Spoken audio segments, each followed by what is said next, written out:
Bon mardi tout le monde, est-ce que ça vous dit quelque chose, ce terrain vide-là à Saint-Boniface? Eh bien, plus de 20 ans après le départ de Canada Packers, le terrain est en pleine transformation. Bienvenue au Vidéojournal. Cette zone-là, autrefois industrielle, sera dorénavant connue comme étant le quartier du Château d'Eau.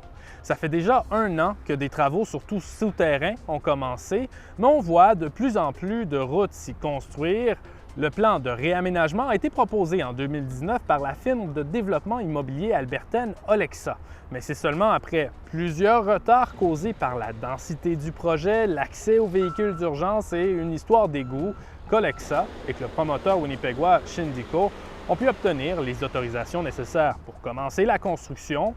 C'est un projet d'envergure quand même. Les promoteurs proposent un quartier mixte de 67 hectares avec des logements, des commerces, une zone récréative avec des espaces verts et une zone industrielle légère sur un peu plus du tiers du terrain. Pour l'instant, le projet prévoit jusqu'à 1200 logements. C'est d'ailleurs un immeuble d'habitation qui sera le premier bâtiment construit, une construction qui devrait commencer cet hiver.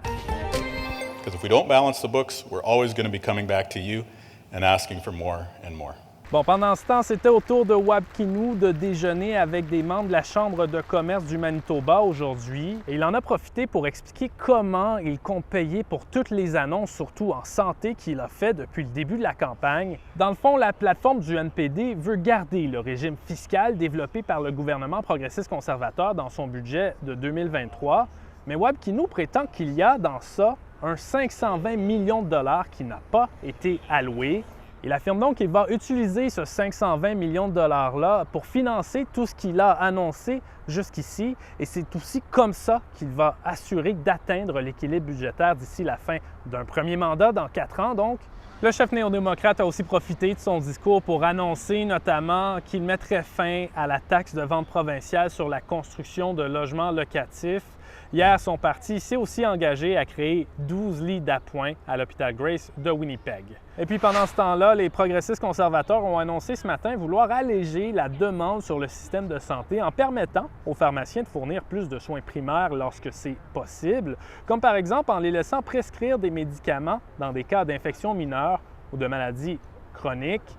Hier, en après-midi, ils ont aussi annoncé qu'ils donneraient jusqu'à 10 millions de dollars au Quest Health Recovery Center au centre-ville de Winnipeg pour l'ouverture d'un centre de traitement des dépendances avec 180 lits dédiés aux Autochtones.